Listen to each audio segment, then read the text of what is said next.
Muy buenas tardes y bienvenidos a otra fábula fantabulosa. Vamos a seguir con las crónicas de Narnia.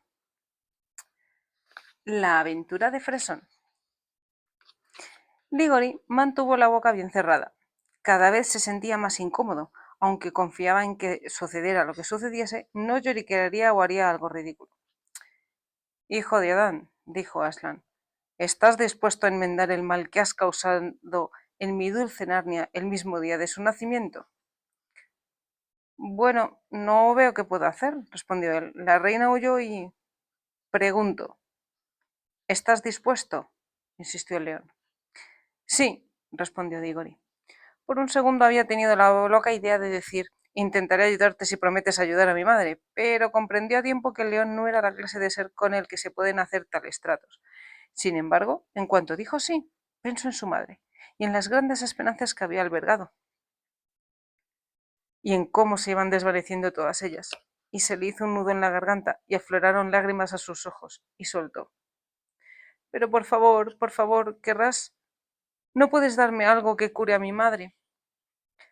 Hasta aquel momento sus ojos habían estado puestos en las enormes patas del león y las grandes zarpas que tenían, pero entonces, en su desesperación, alzó la vista hacia su rostro. Lo que vio lo sorprendió más que nada en el mundo, pues el rostro leonino estaba inclinado cerca de lo suyo y, oh gran maravilla, había enormes lágrimas brillantes en los ojos del león. Eran tan grandes y resplandecientes comparadas con las de Diggory, que por un momento el niño creyó que el animal sentía más pena por su madre que él mismo. Hijo mío, dijo Aslan, lo sé, la pena es muy grande. Solo tú y yo en este país lo sabemos por el momento. Vamos a ayudarnos el uno al otro. Pero también debo pensar en cientos de años de la vida de Narnia. La bruja que has traído a este mundo regresará a Narnia, pero no tiene por qué suceder aún. Es mi deseo plantar en Narnia un árbol al que no se atreverá a acercarse, y ese árbol protegerá al país de ella durante muchos años. Así esta tierra disfrutará de una larga y brillante mañana antes de que ninguna nube cubra el sol. Tienes que conseguirme la semilla de la que brotará ese árbol. Sí, señor, dijo Diggory. No sabía cómo podría hacerlo, pero en aquellos momentos se sentía muy seguro de que sería capaz de llevarlo a cabo. El león aspiró con fuerza, inclinó aún más la cabeza y le dio un beso de león. Al instante, Diggory se sintió imbuido de una nueva energía y valentía. Querido hijo, te diré lo que debes hacer. Date la vuelta, mira al oeste y dime qué ves. Veo unas montañas enormes, Aslan, respondió Diggory. Veo el río que desciende por los riscos en forma de catarata, y más allá del acantilado hay elevadas colinas verdes cubiertas de bosques, y detrás de ellas hay cordilleras más altas aún que casi parecen negras. Y luego, todavía más lejos, hay grandes montañas nevadas todas amontonadas, igual que un dibujo de los Alpes. Y detrás de esas no hay otra cosa que el cielo. ¿Ves bien?, indicó el león. El territorio de Narnia termina allí donde desciende la catarata, y una vez que hayas llegado a lo alto de los acantilados, estarás fuera de Narnia y en el interior del territorio salvaje del oeste. Debes viajar a través de esas montañas hasta que encuentres un valle verde con un lago azul en su interior, cercado por montañas de hielo. En el extremo del lago hay una empinada colina verde, y en lo alto de esa colina, un jardín. En el centro del jardín hay un árbol. Arranca una manzana de ese árbol y tráemela. Sí, señor, volvió a decir Diggory.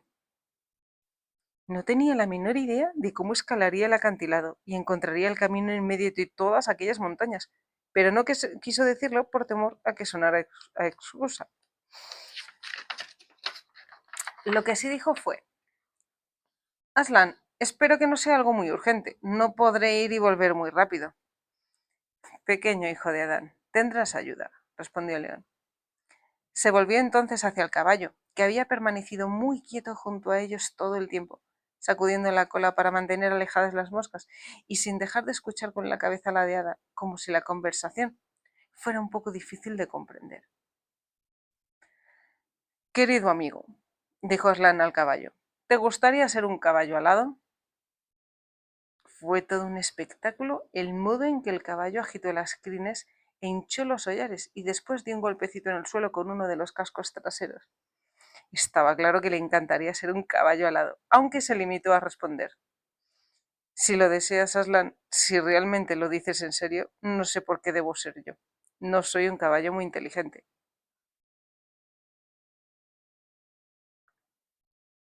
He aquí tus alas. Serás el padre de todos los caballos alados, rugió el león con una voz que hizo temblar el suelo. Tu nombre es Alado. El caballo dio un respingo, igual que lo había hecho en aquellos deprimentes días en que tiraba del cabriolé.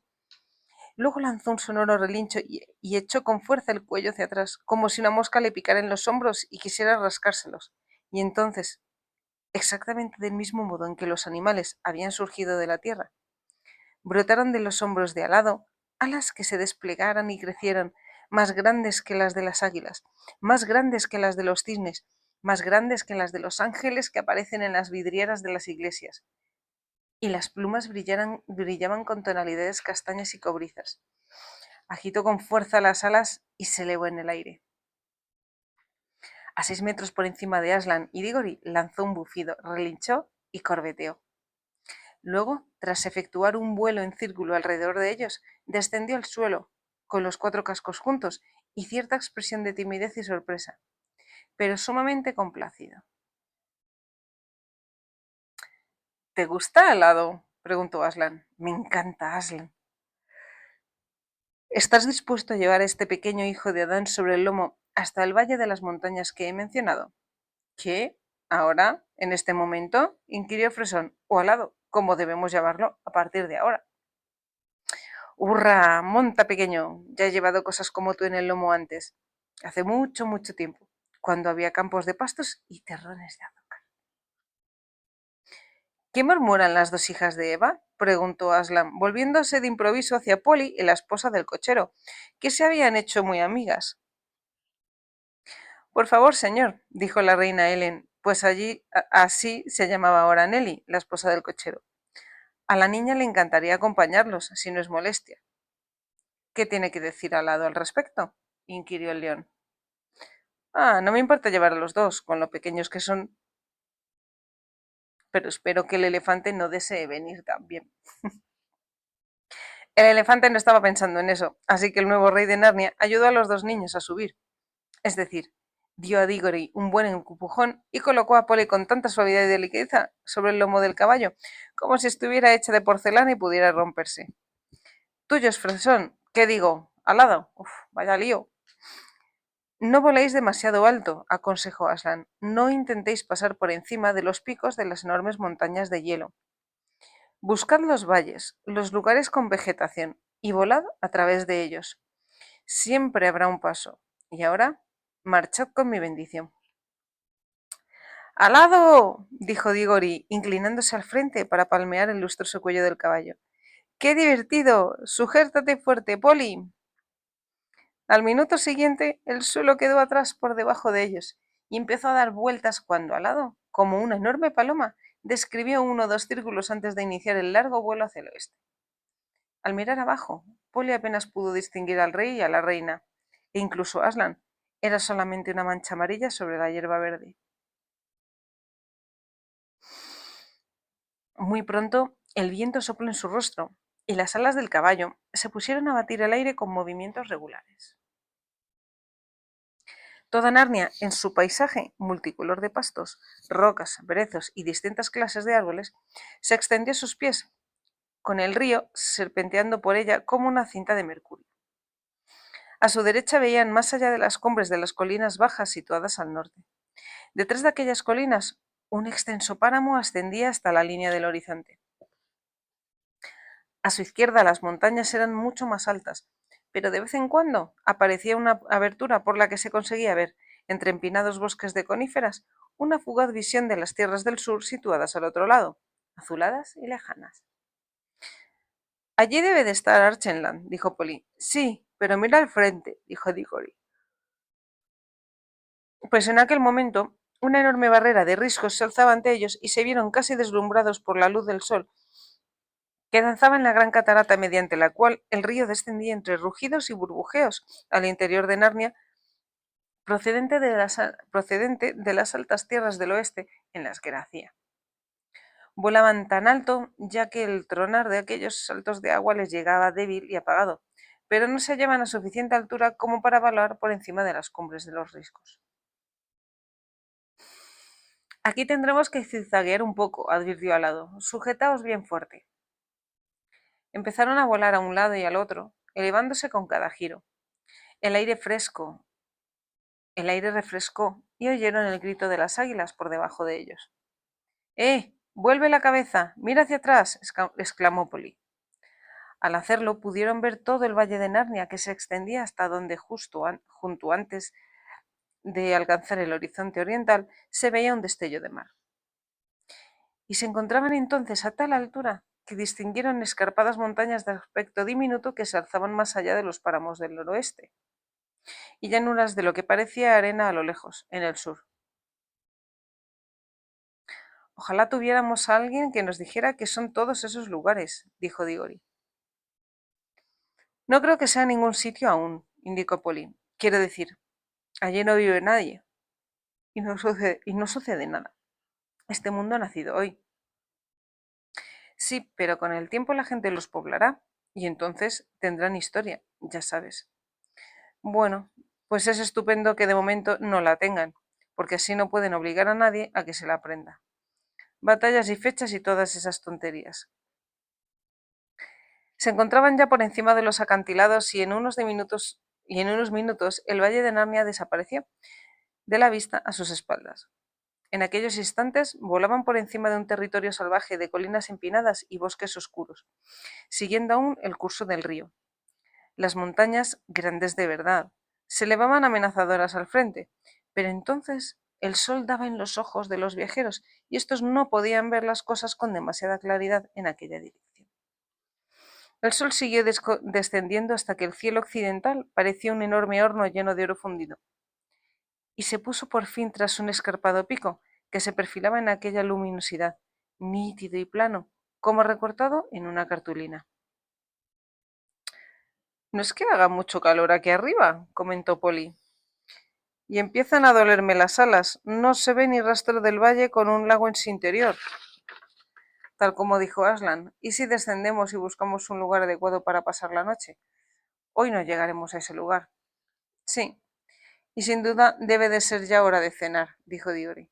Así pues, al lado descendió poco a poco, y a medida que se acercaban a la tierra y penetraban entre las colinas, el aire se tornó más cálido, y tras viajar tantas horas sin tener nada que escuchar aparte del batir de las alas del caballo, resultó agradable oír otra vez los familiares sonidos de tierra firme, el canturreo del río sobre su lecho de piedra y el crujido de los árboles mecidos por la suave brisa.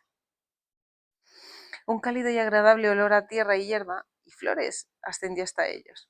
Alado tomó tierra y Diggory saltó al suelo y ayudó a Polly a desmontar.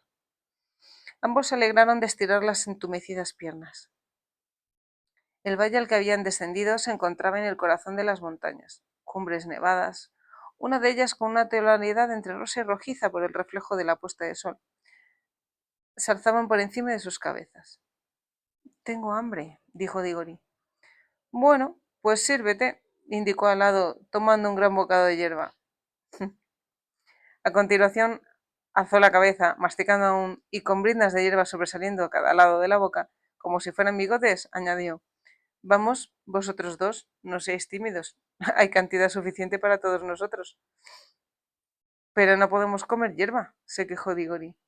Que hablaba con la boca llena. Bueno, pues no sé qué haréis entonces. Además, es una hierba muy buena.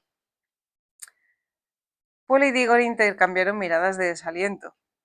Vaya, alguien podría haber pensado en la comida, declaró el niño. Estoy segura de que Aslan nos habría preparado algo si lo hubierais pedido. ¿No se le podía ocurrir a él solo? Inquirió Polly.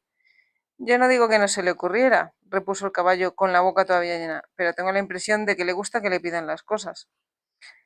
¿Pero qué diablos vamos a hacer? Exclamó Diggory. La verdad es que no lo sé, respondió Alado, a menos que probéis la hierba. A lo mejor os gusta. No seas ridículo, dijo Polly, golpeando el suelo con el pie. Está claro que los humanos no podemos comer hierba, del mismo modo que tú no puedes comer carne de cordero. Por Dios, no hables de carne ni cosas así, protestó Diggory. Se me hace la boca agua. Diggory dijo que lo mejor sería que Polly regresara a casa con la ayuda del anillo y consiguiera algo de comer allí. Él no podía hacerlo porque había prometido cumplir directamente las instrucciones de Aslan, y si aparecía una vez por casa, podía suceder cualquier cosa que impidiera su regreso. Pero Polly dijo que no pensaba abandonarlo, y el niño respondió que eso era algo muy decente por su parte. ¿Sabes qué? Dijo Polly. Todavía tengo los restos de aquella bolsa de caramelos en la chaqueta. Será mejor que nada. Mucho mejor, pero ten cuidado en introducir la mano en el bolsillo sin tocar el anillo. El anillo.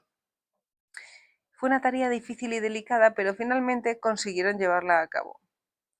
La pequeña bolsa de papel estaba muy blanda y pegajosa cuando por fin la sacaron, de modo que fue más una cuestión de arrancar la bolsa de los caramelos que de sacar los caramelos de la bolsa. Algunos adultos, ya se sabe lo quisquillosos que pueden ser con esta clase de cosas, habrían preferido pasar sin cenar antes que comer aquellos caramelos. Había 9 en total, y fue Diggory quien tuvo la brillante idea de que comieran 4 cada uno y plantaran el noveno, pues como dijo, si la barra arrancada del farol se convirtió en un arbolito de luz, ¿por qué no podría esto convertirse en un árbol de caramelo? Así pues, abrieron un agujerito en la tierra y enterraron el caramelo. Luego se comieron los otros, haciéndolos durar todo lo que pudieron. Fue una comida más que ligera, y eso que comieron también algún trocito de papel que no pudieron despegar.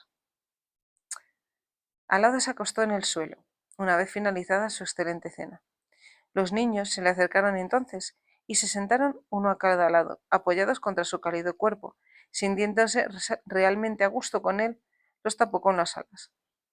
Mientras las brillantes y jóvenes estrellas de aquel mundo nuevo hacían su aparición, se dedicaron a conversar sobre todo lo sucedido, cómo Diggory había esperado conseguir algo para su madre y cómo en su lugar lo habían enviado a realizar aquel encargo. Y se repitieron el uno al otro todas las señales por las que identificarían los lugares que buscaban, que eran el lago azul y la colina con un jardín en la cumbre. La conversación empezaba a hacerse más lenta a medida que se adormilaban, cuando de improviso Polly se sentó muy erguida y totalmente espabilada y dijo: «¡Shh!». Todos aguzaron el oído cuanto pudieron. A lo mejor solo era el viento que sopla en los árboles, sugirió Diggory al rato. No estoy tan seguro, dijo al lado. De todos modos, esperad, ahí va otra vez. Por Aslan, sí que hay algo. El caballo se incorporó con mucho ruido y una gran agitación. Los niños estaban ya en pie y observaban. El animal trotó a un lado y a otro, olisqueando y relinchando, mientras los niños avanzaban sigilosamente aquí y allá para mirar detrás de todos los árboles y matorrales. A cada momento pensaban que veían algo, y hubo una ocasión en que Polly estuvo totalmente segura de haber visto una figura alta y oscura que se alejaba rápidamente y en silencio en dirección oeste. De todos modos, no consiguieron descubrir nada y al final Alado se acostó de nuevo y los niños volvieron a acomodarse, si esa es la palabra correcta, bajo sus alas. Se durmieron de inmediato. Alado permaneció despierto mucho más tiempo, moviendo las orejas de un lado a otro en la oscuridad y estremeciéndose ligeramente de vez en cuando, como si una mosca se hubiera posado sobre su piel. Pero finalmente también él se durmió.